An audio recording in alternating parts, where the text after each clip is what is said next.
pleasant good afternoon. Welcome all. We've been waiting with so much anticipation this week because we know that we have a lot of people who are logged in.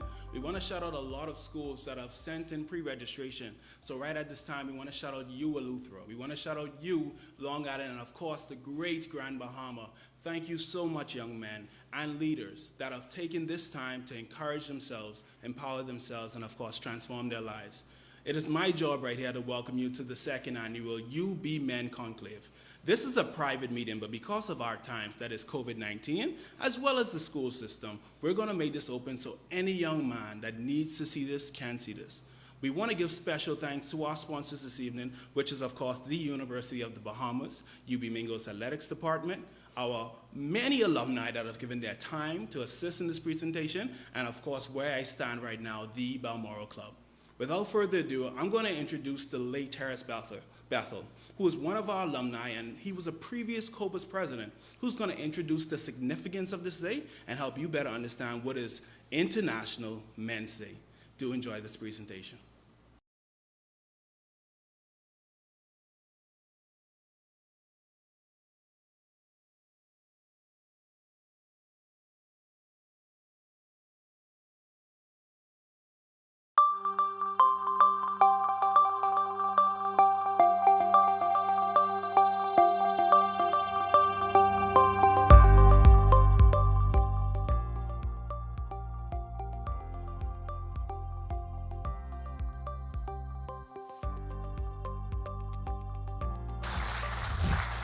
Good afternoon, good morning. I've been here so long I thought it was afternoon. So, as you said, I used to go here and I was also the president of COBUS. And as a record to the time that I was here as president, you see those signs on the step that say keep the steps clear at all times? What we used to do is we used to sit on those steps. And so we got run off of those many times. Let's get right into International Men's Day. So International Men's Day was started by a gentleman in Trinidad and Tobago. And his idea was to use his father's birthday to recognize all the achievements and the contribution that men make to society. When we started to look at bringing equal rights to women, we started to realize that somewhere along the way we've done something wrong. We've ignored the rights and challenges of men. So in the Bahamas, International Men's Day was recognized first 2 years ago. Myself and Keith Cox, we were challenged with the idea of bringing International Men's Day to the Bahamas. And so we celebrated it with a march and with a symposium. And shortly after that, we started the men's program at the Ministry of Social Services, and the director is Mr. Henry Johnson. So Henry Johnson came in shortly after our group started, and what he wants to do is he wants to do something very simple, is get a group of the organizations working with men and boys in the country, and then we could begin to deal with some of the issues that we want to deal with International Men's Day. And here's what International Men's Day in the Bahamas is to bring together men across the country to focus on critical issues affecting men. In the Bahamas, the focus is issues related to the high death rate from homicide and violence amongst young men and boys, and the high rates of incarceration of men and boys, and the deficits in education. If you people here now are in grade 11s and 12, 10, 11, and 12, one of the things you would notice is that the girls are now outperforming the boys. But when you were in primary school and junior high, not so much. There's something wrong. There's nothing that naturally makes women more gifted academically than men. Something is wrong. If you come to this university, there are twice as many. Yeah, absolutely. Everybody can have two and have one to spare. So that really is a problem, because guess what? Those women need men to marry. So our job, International Men's Day, is going to try to get all of the men in this country, men's organizations, to focus on boys and the needs of boys. so that you become strong men that raise good children. The International Men's Day Committee has some more objectives beyond the ones that we have chosen to focus on the Bahamas. And those objectives are to focus on the health of men and boys, improving gender relations, that's relationships between men and women, promoting gender equality. And when people hear me promote gender equality, they wonder what I'm talking about. Do you know men have less access to children when they're not married to the mother under the law? The law does not allow men, even if the mother is an unfit mother, the father has a difficulty under the law. The other thing is men can't adopt children as easily as women can in the country. Okay? We also want to highlight male role models. We also want to highlight the discrimination against men and boys and do what we can to correct that. And also celebrate the achievement and contributions to the community, family, marriage, and child care that men make on a regular basis. International Men's Day is held on the 19th of November every year. That's the only date you got to remember. You get that right in any history exam. We give you 5 points, okay? Thank you very much.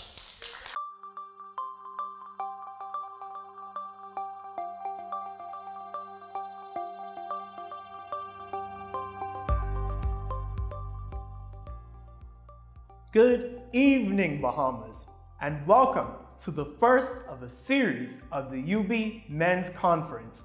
My name is Danavio Neely, a senior currently completing a bachelor's degree in secondary education biology with a minor in French, and it is my distinct pleasure to serve as your host for this conclave.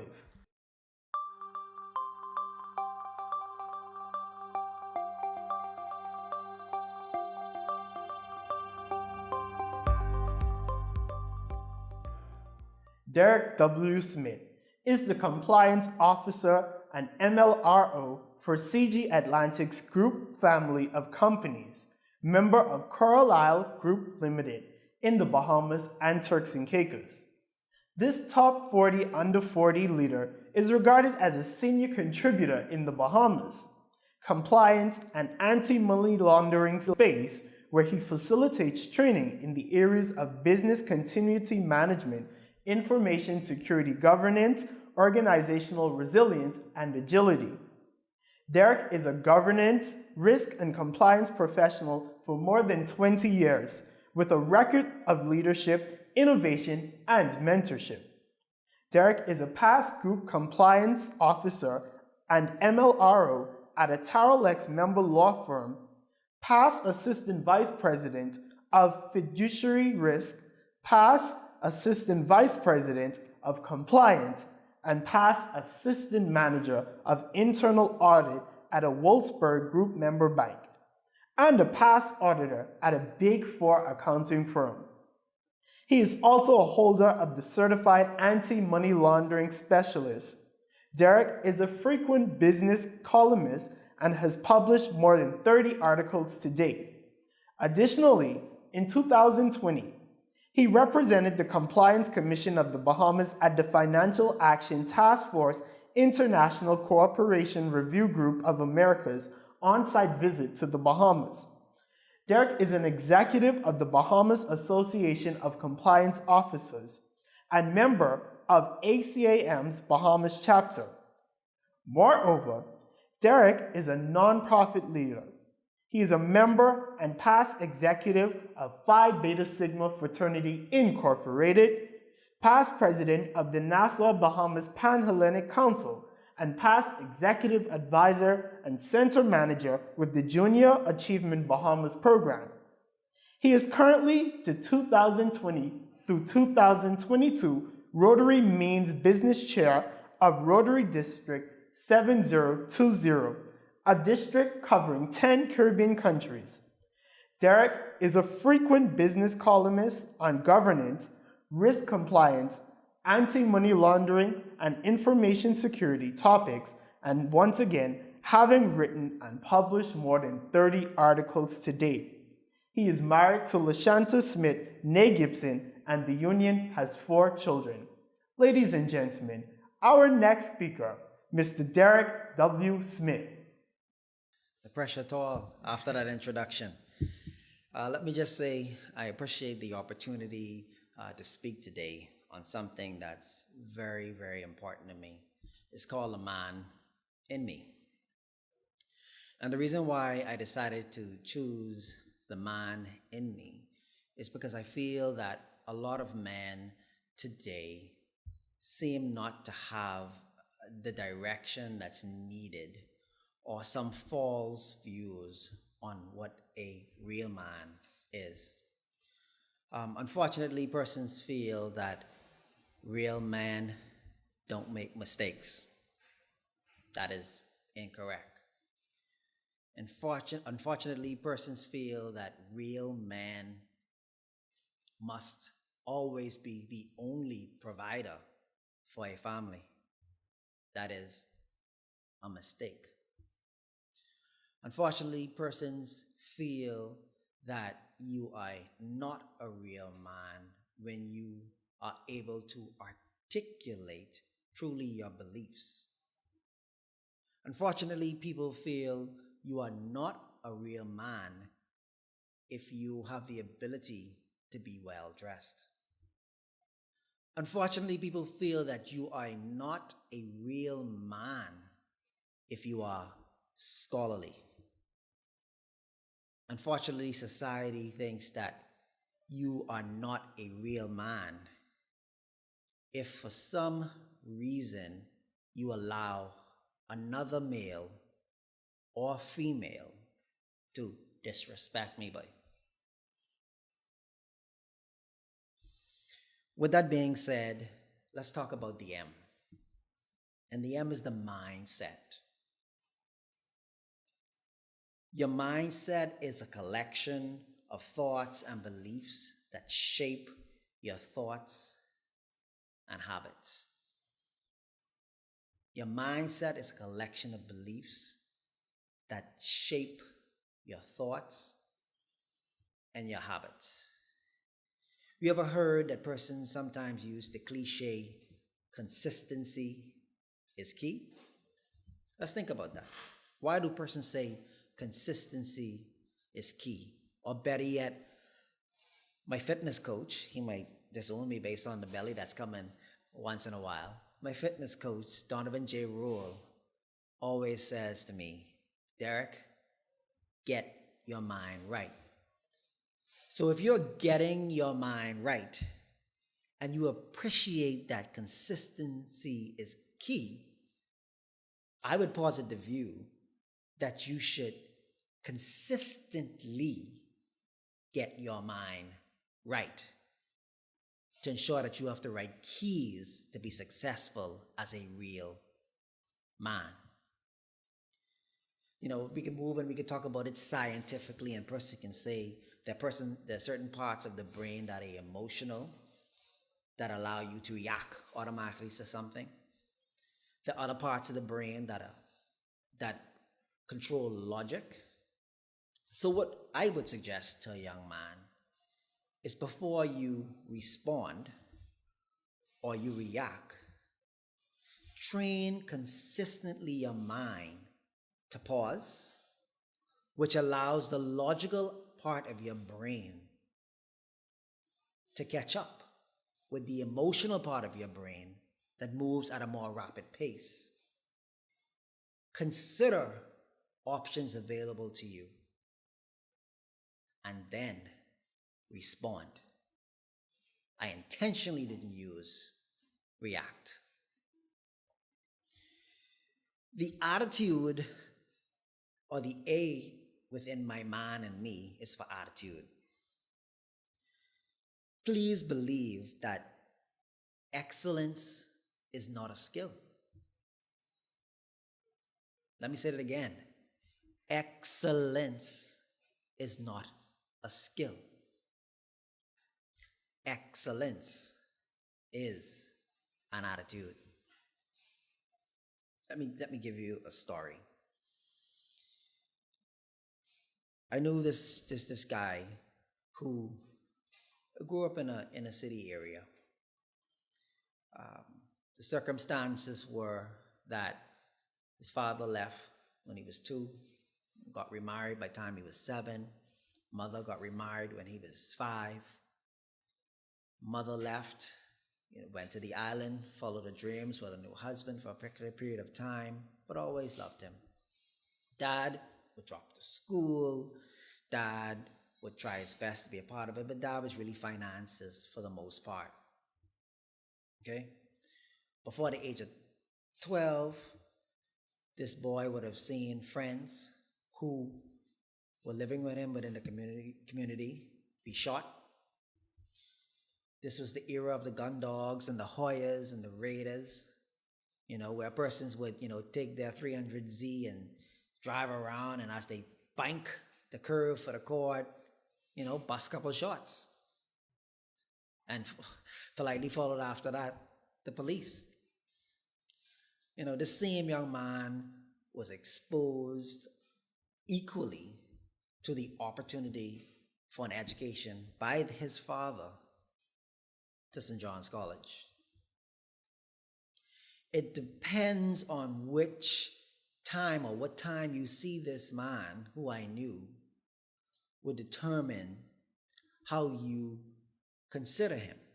The reality is the world takes certain looks at you based on what they assume you are.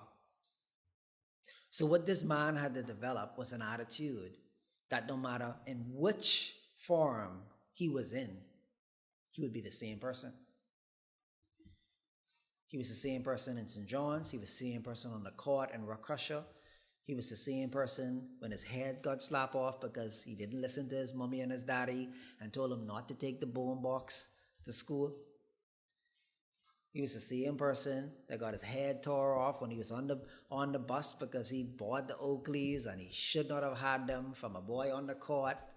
This was the same guy who bought his first 33 before he was 15.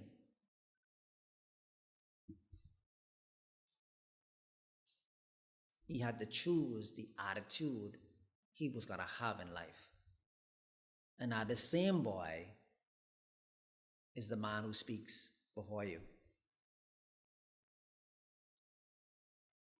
Excellence is not a skill. Excellence is an attitude. The last point in my man in me is that it is nurture over nature.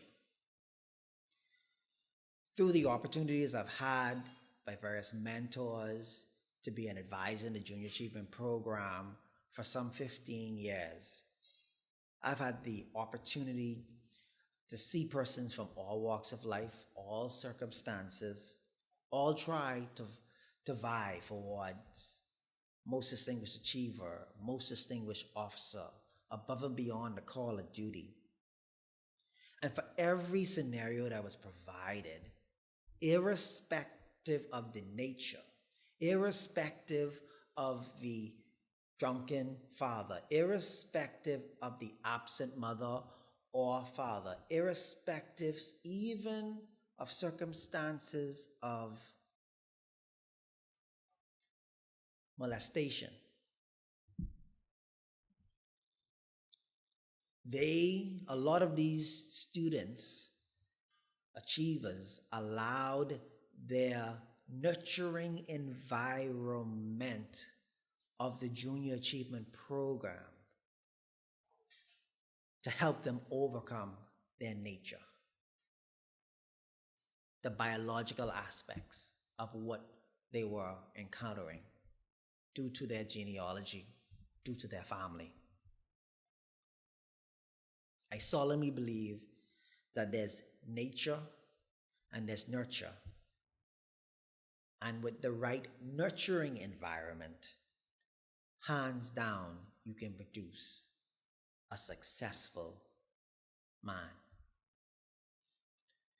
To the young man of all ages, I would like to remind you that it's your mindset, it's your attitude, and it's nurture over nature.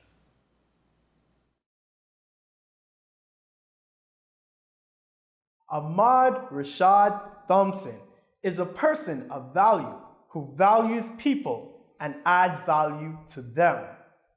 Placed on earth to help you become a better version of yourself, everything Ahmad undertakes is directed at fulfilling this purpose.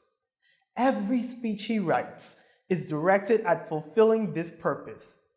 Every speech he writes, every presentation he gives, every contract he accepts is meant to inspire those around him to become world changers.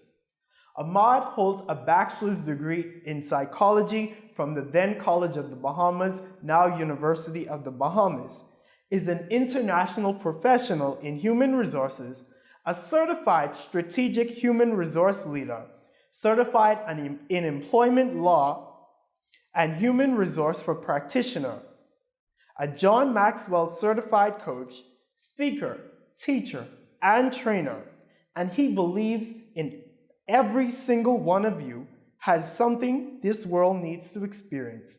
Ahmad says that inaction is the enemy of progress, and your comfort zone is the graveyard of all ambition. Please help me welcome our next conclave speaker for this evening, Mr. Ahmad Rashad Thompson. I believe, gentlemen, ladies in the audience, that I am a person of value that values people and adds value to them. And tonight I'm talking to you as we celebrate International Men's Day on the topic of course, there's an I in leadership. Now, if you know how to spell, you can know that phonetically there is no I in the word leadership, but I'm going to talk to you about three very important words that begin with the letter I that you need to embody as you become and embrace your manhood. I want to ask you, what does it take to be a good leader?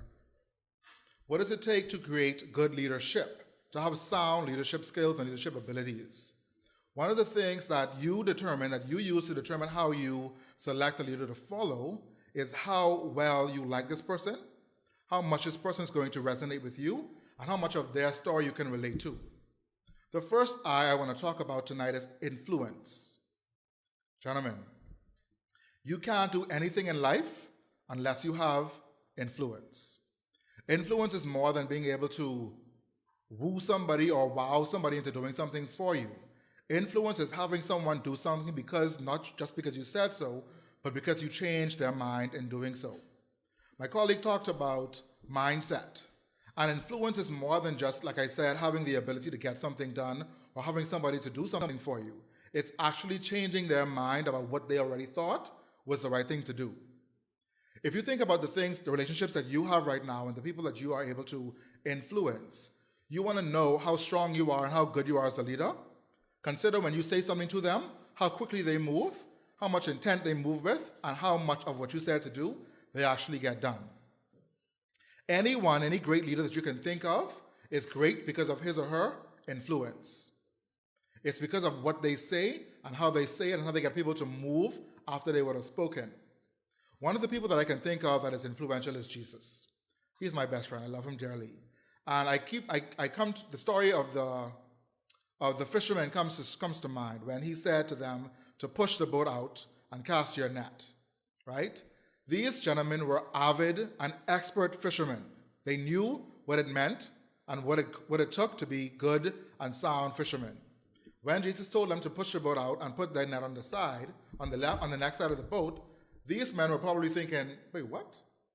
Like, you don't fish in the daytime, you fish in the nighttime, you fish in the shallow, you don't fish in the deep. Who does they think he is? But something about what he said and how he said it made them say, you know what? I can push the boat out. I can go out into the deep. I'm going to cast this net on the side he's asking me to cast it on and see what happens next. That is influence. Influence is not to be confused or mistaken for intimidation. Cowards intimidate. Leaders influence. The next I want to talk about is innovation. Gentlemen, ladies in the audience, you have to realize that you cannot do what you've always done, expecting to go where you've never been. You can be in the field with someone that's doing the very same thing as you, but unless you are doing it innovatively, thinking about the best way to get this thing done, you will perish. Innovation is more than just the brightest new idea or the fastest new idea. It's actually trying to understand, how do I take what I do right now and make it better than anybody else that's doing it with me? How do I set myself aside from my competition and from those that are trying to be like me, or that I'm trying to be like?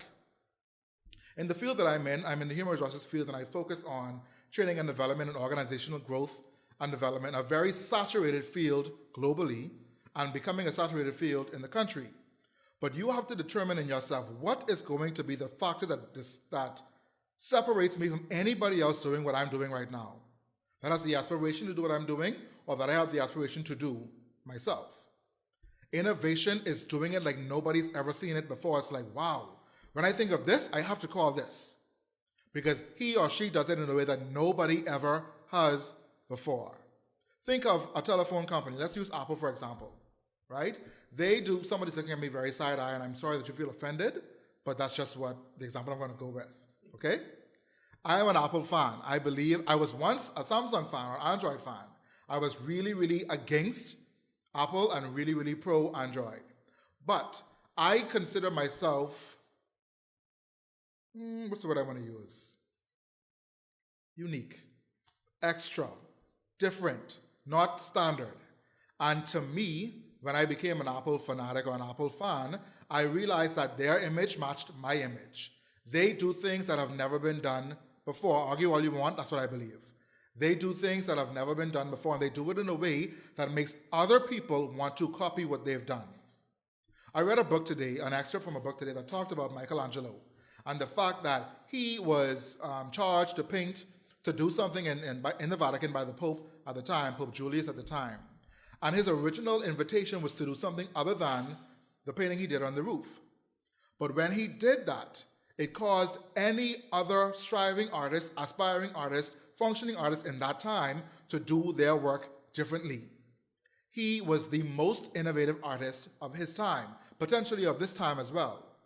When you think of how innovative you are, you have to understand that what you're doing has to be something that nobody's ever seen before and will definitely take what you're doing to the next level. The third and final I want to focus on tonight is impact. The word impact is synonymous with the feeling you give somebody as you leave their presence or as you come into their presence. I believe that my impact on people is that I change their minds. I am a world changer. I intentionally do things that are going to make you think and question, is what I'm doing the best thing that I could possibly do? When you think of the word impact, I want you to ask yourself the question, when you leave a room, when you leave somebody's presence, when you leave somebody's presence, as I just mentioned, what effect do you want to have on them? What is the lasting impression you want to leave? Leaders understand that impact is not necessarily always going to be positive. It should be life-changing. It should be mindset shifting. When you think of what it means to be a man and a leader, leaders realize that their impact should be of value, it should be positive, and it should be lasting. You have to ask yourself the question, what do I want the world to think of me, to see of me once I've left it? What is my legacy going to be? What am I leaving the world behind when I go? When I leave a stage, when I leave a podium, what do I want to leave you with? What impact do I want to have on someone? That is how you determine how excellently you do what you are called to do. Every one of us in this call, in your world, in your life, right now has the ability to leave an impact. You have to determine what you want your impact to be, how severe you want it to be, and how positive you want it to be. That's going to require ingenuity, that's going to require intentionality, and it's going to require overt focus. You cannot do what you've always done and expect to go where you've never been. Impact is more than just a feeling.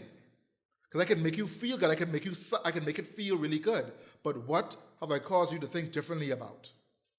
True leaders instill a level of new thinking in the people that they have the privilege of leading. Leaders have to ask themselves the question, why do people follow me? Why do people not follow me? Think of your worst characteristic and ask someone, what is the impact of that particular characteristic? When this shows up in my life with you, what impact does it have on you? How well do you think of me after I leave your space because of that particular characteristic? Every one of us has flaws. Every one of us has moments of opportunity. Those areas of opportunity that present themselves are your finest chance to get better, to develop that innovative spirit that you are born with. There is no one on this planet that is able to do and have the impact that you are called to have. No one, nowhere, under no circumstance. Every one of you was born with something in you that this world deserves to and needs to experience. How do you do it? By building and creating and fostering your influence, getting people to change their mind by way of what you've said, by way of what you've did, by way of what you've done, and how you did it and how you said it. The next thing is innovation. Do not do what somebody else is doing. Do it, but do it with your spin, with your stamp, and with your difference in it. And impact. What impact do you want to leave on this world? As you think about that, think about who you are right now. Is who you are today who you want to be when you leave this earth? Every day you are given 86,400 seconds. Every single day, it's science. It happens whether you are alive or not. 86,400 seconds you are given every day you wake up. I ask you, if the last 86,400 seconds you had defined your legacy, what would that legacy be? How influential would you have been? How innovative would you have been? What sort of impact would you have had? As you become a man, as you embrace your manhood, and you decide what you want to be in this life, always remember that there's always an I in leadership. Thank you for your time, gentlemen and ladies, if you're in the audience. God bless you. Good evening.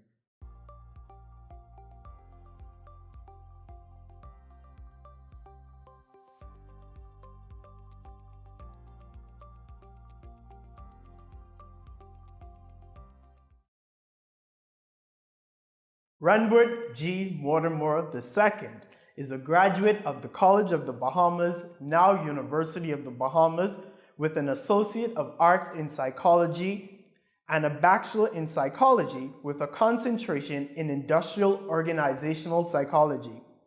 Renbert Mortimer II is a creative leader. He continues mentoring emerging artists, helping them to use their God-given talents to elevate others.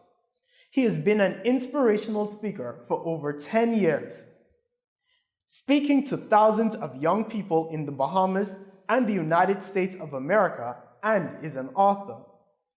With over a decade in artistry, he has illustrated in numerous projects, most noteworthy his own publishing his book, How to Tame the Beast, and hosting workshops throughout the Bahamian Islands on abstinence and waiting for marriage. He is also noted for speaking, continuing volunteering through New Providence, speaking at PACE for over 10 years, and being involved with an international project and publishing by Dr. Aeneas, International Ambassador, on the 100 greatest Black leaders of all time.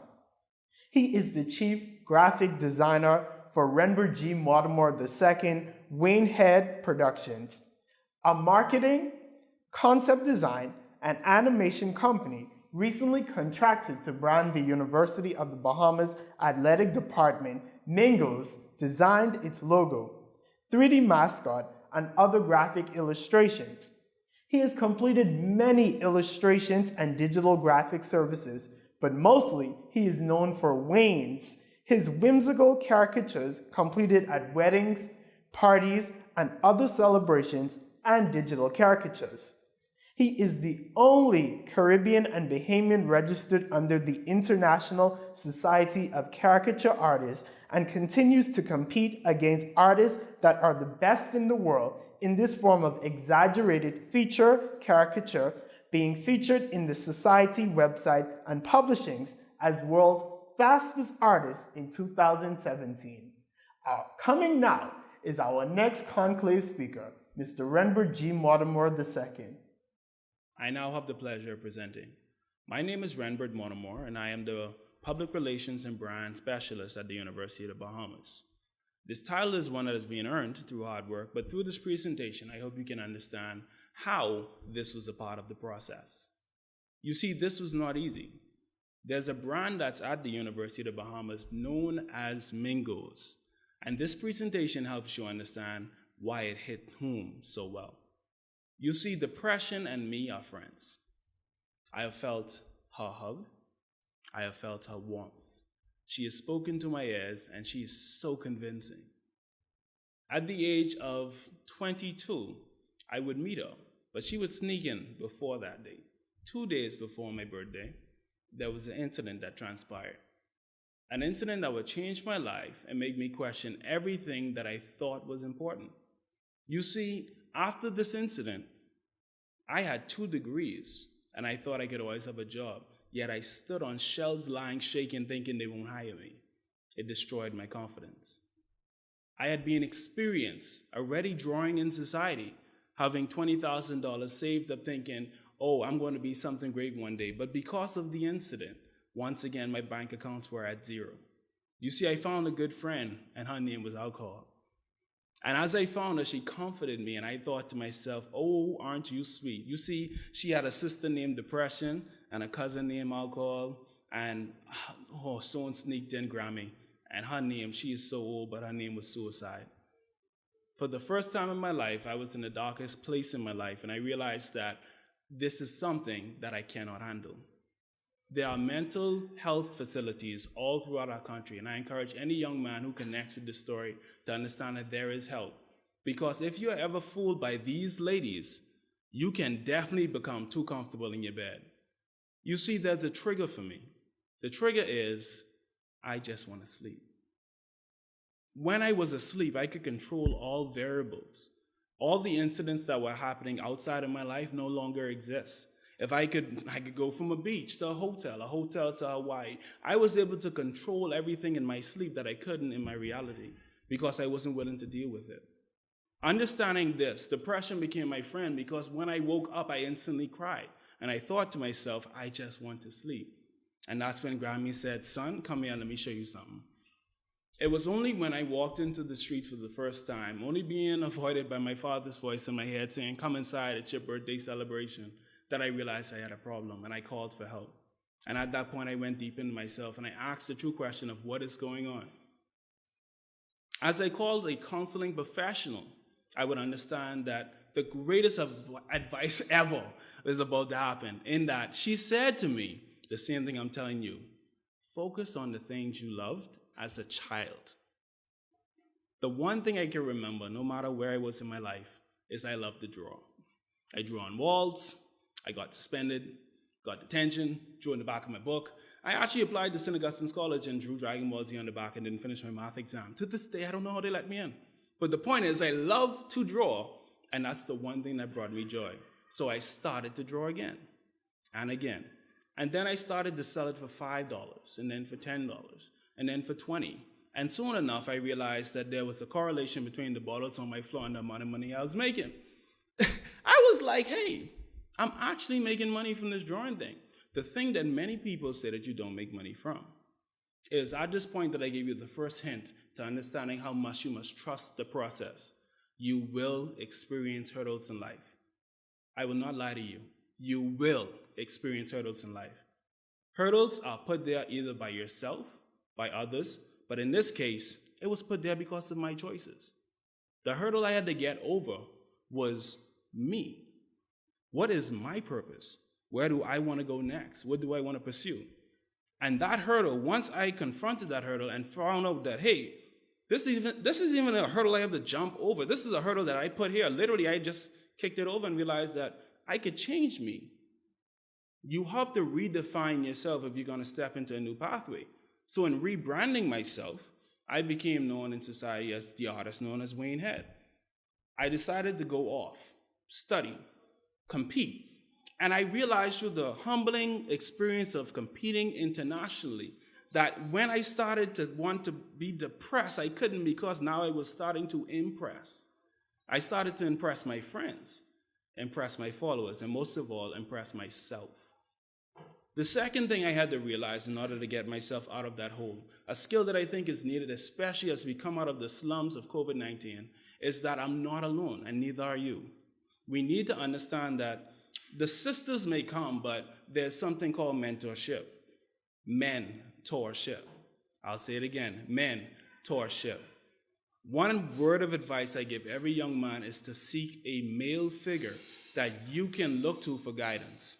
One that's spiritual, one that's advanced in an area that you want to pursue, and especially one that's not going to just tell you what you want to hear, but tell you what you need to know. Once I found mentors, I found it harder to find myself in depression. My mentors couldn't allow me. They would tell me, hey, you're just going down that road again, take a left, take a right. They would direct my path. But most of all, they would just give me the honest truth. They would tell me when I'm repeating habits that I've overcome. You see, now that I've redefined myself in branding and I've started mentorship, now is the final process that it took to find purpose, which is understanding that purpose literally is not a destination. The ultimate destination of purpose, I believe, is heaven. It's finding out that you're before the creator of all things, and he says, well done. I believe that is purpose. Up until that point, I can say with great confidence, you get a sense of it. You get sniffs of it here and there. Because if your purpose was only, in this example, to get a degree, then what's next after the degree? That's not a purpose, that's a goal. See, your purpose involves others. What does your talent, what does your gift do for others? That's the secret to finding out what is purpose. I leave you with a final thoughts. I want you to always remember this. At this age that you are right now, young man, it's okay to not know what you want to be. You're still developing. You're still going to have struggles and identity crisis, and people are still going to judge you and not understand. But I can tell you, and so can other men who can be great mentors, can tell you, we have all been on that road. We have all had the opportunity to juggle between what do I want to do? Do I want to pursue my career? Do I want to pursue this artistic talent, which at the beginning could have no money? Or do I want to pursue my education? Each one of them, you're confronted by a reality that I want to share right now, which you have to fight against. That reality is a scenario that's set in place unconsciously beyond your control. That is the scenario. If I will find a girlfriend, I will get a car, perhaps a Honda, get a room, an apartment complex. I will start a family. If I get married, that's good too. And after I get all these things and I have my children running around, then I shall have a nice sip of coconut water because my life is fulfilled. Young man, I'm here to share you that is not often the path that's trailed for leaders. If it was that simple, everybody would do it. You see, because you're confronted by distractions. You're confronted by the ladies that I mentioned. And finally, you're confronted by your own complications, that is your internal struggles. So above all, when you go on this path of life, do not be deterred by depression, expect it, and build up your resilience so that you know what to do when that time comes. Remember who you are, remember your key talents that you were given by God, and trust that what he gave you is sufficient to get you through it. It's been my pleasure to present to you. My name is Renbert Mortimer, and I encourage you to keep listening every month as we continue on with these presentations.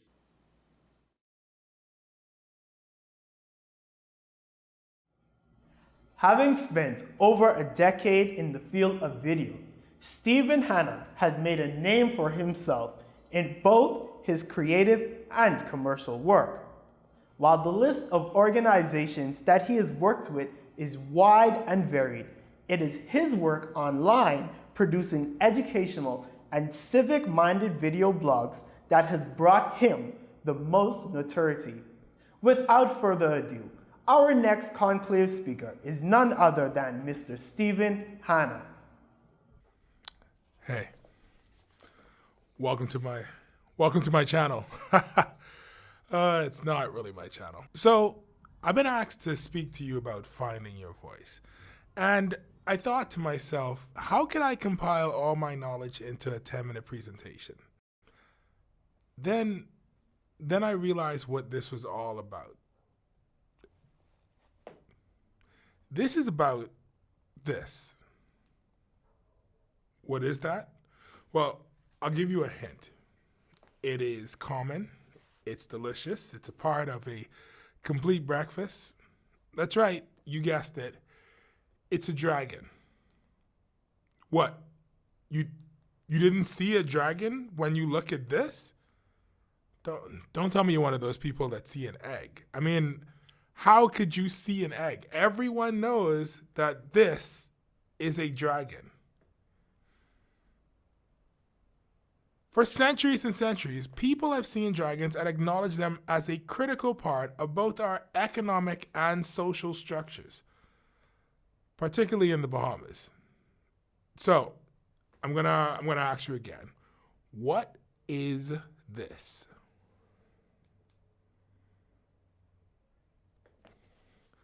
Do you see a dragon now?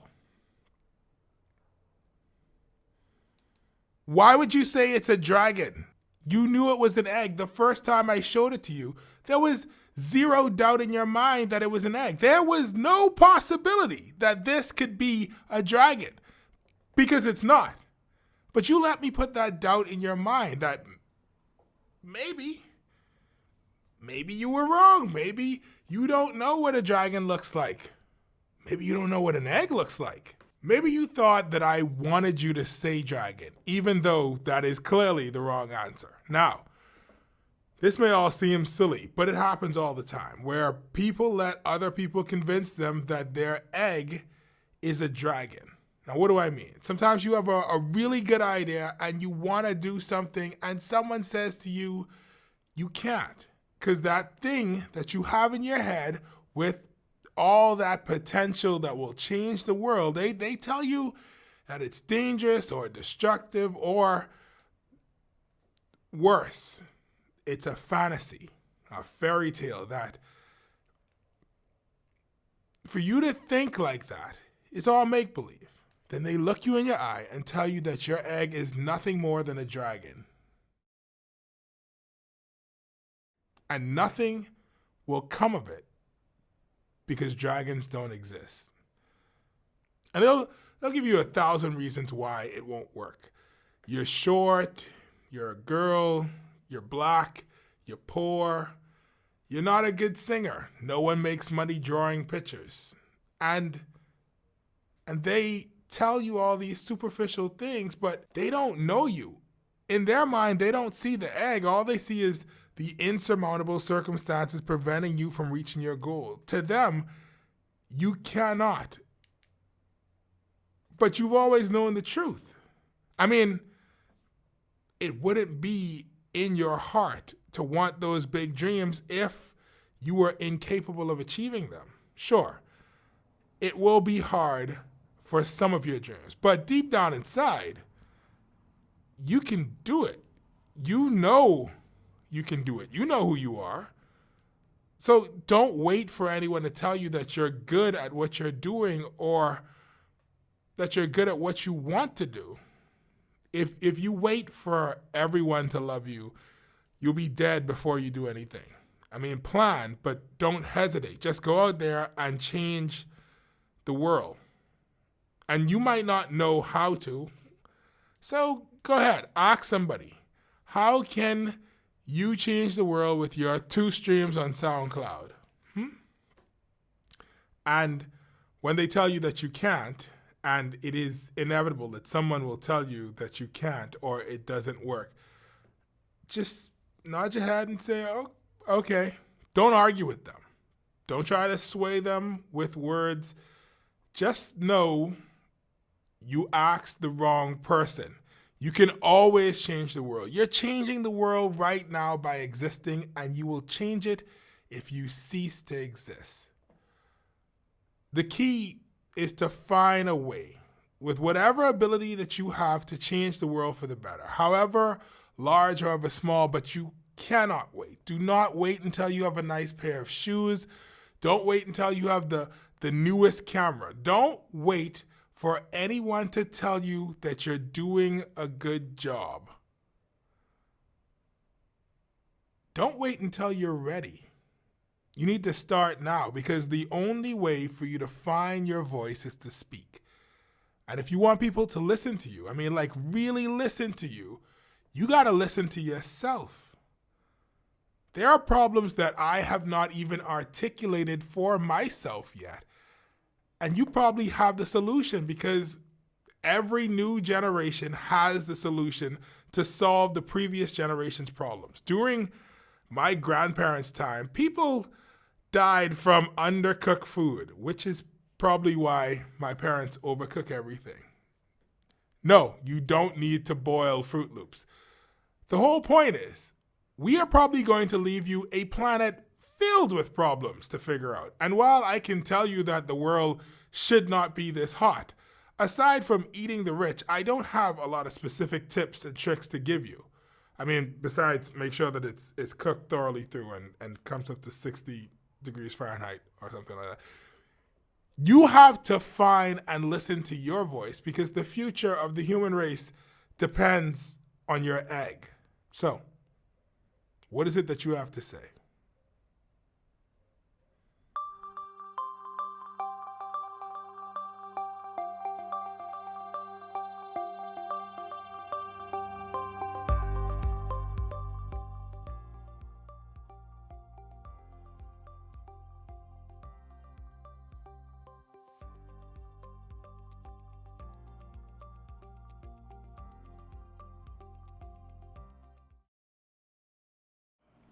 Anthony Sturm was born on November 19, 1992. He works as a sales associate for Lightburn Trading and is also the owner of the Cake Guy Bakery. Currently a student at the University of the Bahamas, Anthony studies secondary education with a concentration in family and consumer sciences. Currently in his junior year, he serves as the reigning Mr. University of the Bahamas 2021. Anthony also has a passion for theater and writing and can be seen in yearly Shakespeare in Paradise productions and the UB Theater Company. He is an advocate of bullying, working to eradicate bullying from all schools around the Bahamas. Please help me welcome our keynote speaker for this evening, celebrating his 29th birthday, Mr. Anthony Sturm. Good evening once again to all of our staying guests, or those who are watching from their homes as well. Happy International Men's Day. My name is Anthony Sturm and I am the reigning Mr. University of the Bahamas. Lazy, stupid. Not talented, dumb, ugly, hideous, weird, fat, friendless, loser. Those were a few words that I was told every day growing up.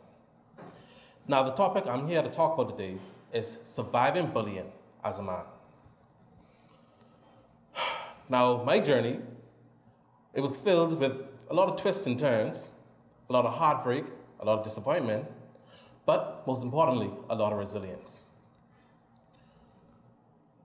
It all started when my mother died from stage 4 breast cancer when I was a child. Now, we all know that a Bahamian male biggest cheerleader would have to be his mother, of course. And not having that in my life, it seemed weird at first because, you know, your best friend is no longer there. So it was a lot of readjustment. Not having someone who was so important to my life and who was so beneficial, someone who I lived with, seeing that person every day is no longer there. Having your whole life abrupted and having to change homes, having to change every environment that you're in. And you're doing all that on top of starting in junior high. When I first started junior high, my grandmother decided to put me into private school. Of course, I was away from all of my friends who I was with from grade 1, but nonetheless, I was excited about the journey. Upon reaching junior high, I was bullied immediately. I was told that my family wasn't rich enough, and I was teased every day about being poor. So every lunchtime, I would be sitting by myself, constantly being bullied, constantly being harassed, constantly being hit, and the fact that nobody did anything, I think that hurt the most.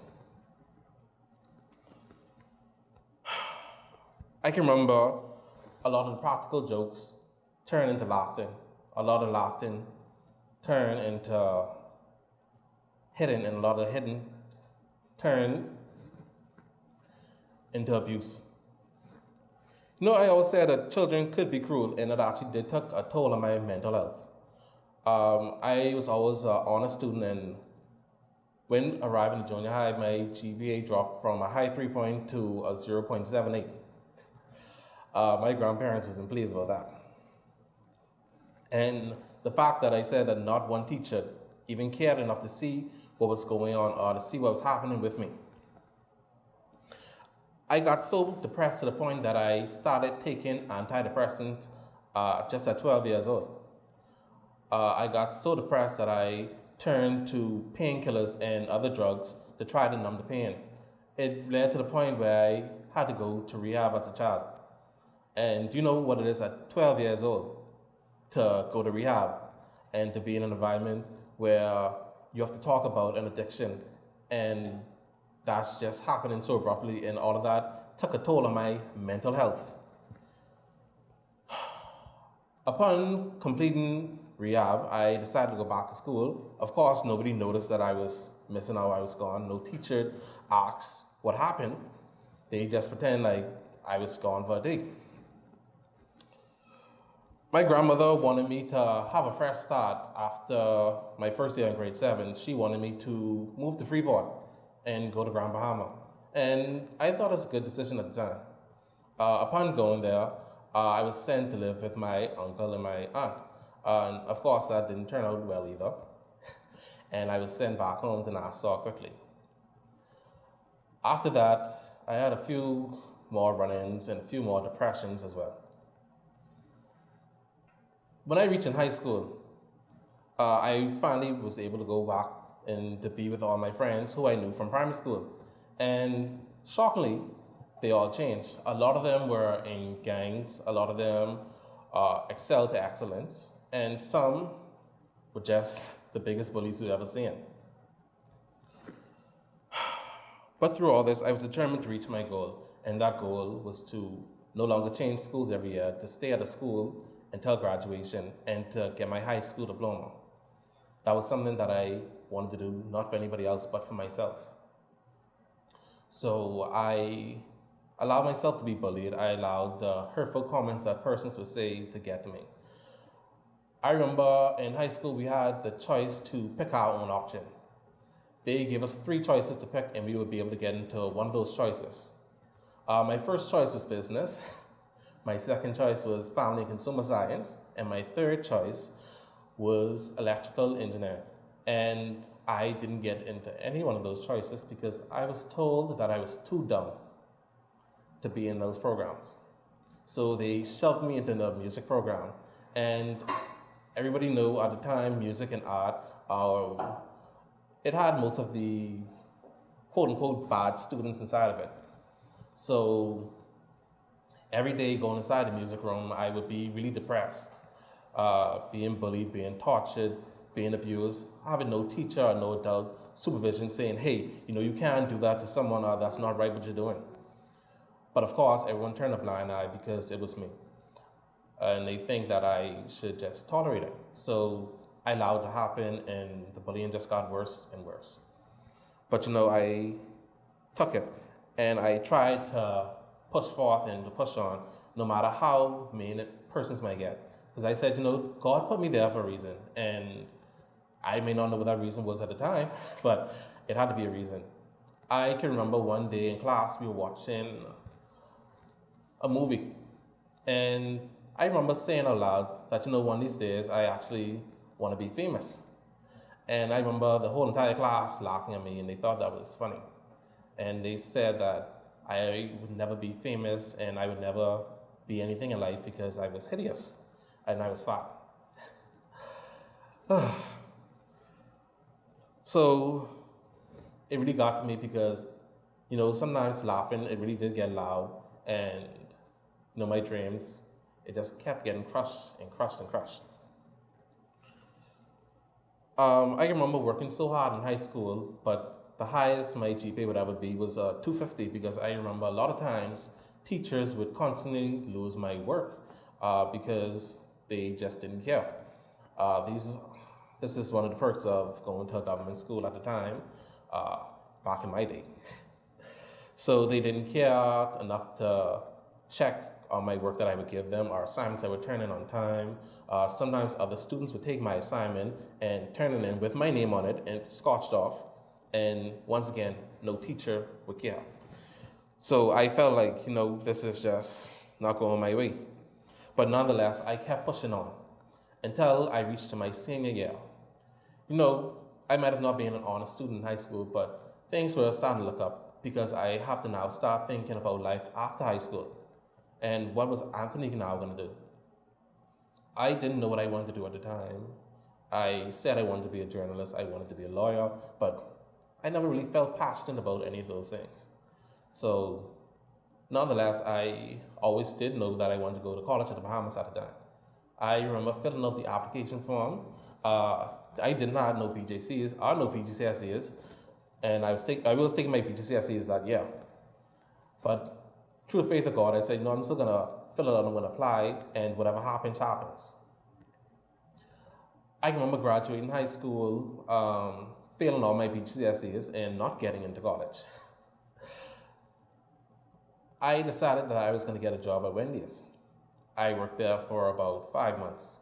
That was depressing, going to work every day, being bullied and harassed, being called a lot of names, and being taken advantage of because I was 17 at the time and I didn't have proper education, I didn't have any qualifications, so I had no choice but to put up with what people would say to me. But you know, at one point in time, I said, you know, this isn't what I want. I have to want better for my life. So what am I gonna do about it? So I decided to quit my job and I enrolled in Bahamas Baptist College. I enrolled in a preparatory program and I made it for about 1 semester until I dropped out because I couldn't afford the school fee. Then I got a job at a gas station at pumping gas. I stayed there for about 4 more years, receiving more abuse as well. And you know, I say, Anthony, this isn't what you want. You have to want better for yourself. You have to keep pushing. And once again, I quit my job again. And at this point, I was like, I don't know what I'm gonna do. I don't know where I'm gonna go, how I'm gonna have a source of income. But I know that I'll just have to pray about it and God's gonna find a way to bring me to the goal that I want. And the goal that I want is to go to college. I remember messaging one of my friends about college at the Bahamas at the time. And my friend replied to me that I wasn't smart enough to go there. What I should do is go to BPI and take up a trade and learn how to do plumbing or something. Don't come to that school. So that comment kind of hurt me because that comment coming from a friend, I was like, wow, nobody actually believes in me. Nobody's taking the time to say, hey, you know, you got this. You just have to believe in yourself and you just got to push forth. So nonetheless, I decided to get a new job at Library and Trading. And I say, no, maybe I'm going to stay here for the rest of my life because education's now out of the way. I'm not going to go anywhere. So this place doesn't seem so bad. I guess I can work my way up. So 2 promotions later, I found out that I really wasn't happy there. I love the job, I love the persons there, but that's not what I'm passionate about. That's not what I was put on this earth to do. I remember being so depressed that my general manager, he actually saw through it. And he pulled me in the office one day and he said, you know, Anthony, in life, you know, you have to find what you're passionate about. And I can see that you're not passionate about this job. I can see that you don't like working here. And it's not a bad thing. He said that he loves working here, and that's why he's so able to be passionate every morning to get up and to push forth, and he loves doing what he do for his job. He said you can't find a job, you have to find instead a career that you're passionate about. Whatever that may be, you have to go and you have to find it. Now, keep in mind, I thought I was going to get fired. But he said, no, you're not going to get fired, you're going to keep your job, but just try to take the time, you're young. Go out and find what makes you happy. So I took his advice, and I remember redoing my BGCSEs, going to night school while working, and I remember passing on my BGCSEs. So I say, no, things are looking a little brighter for me. So I started filling out government job applications because I say, you know, it's time for me to get a more stable job. And I remember the person calling me. And I did the physical, did the medical, did the interviews, did the psychology test, passed everything, and got my letter to go in. And I'm looking at this letter on my phone, and I say, no, I can't do it. I just can't do it. I cannot work there. It's not a bad place, but it's just not a place for me to work. And a lot of persons were mad at me because I turned down a government job, but that's not the government job that I want. So I say, I started having anxiety problems and I started panicking because I didn't know what I was going to do with my life. Where was my life going to go? So I just decided to now go and get involved in theater.